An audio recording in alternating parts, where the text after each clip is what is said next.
আবার কীর্তন করার জন্য করছি সরোজ কিশোর দাস প্রভুকে।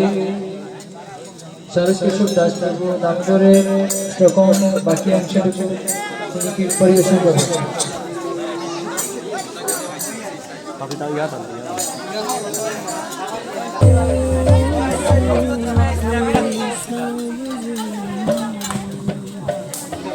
যারা যারা প্রদীপ দেখান না শৃঙ্খলা ভাবে দেখাবে তারপরে করবেন একটু দয়া করে।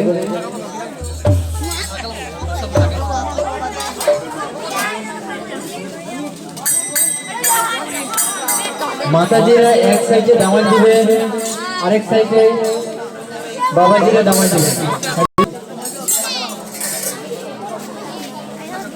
অনেক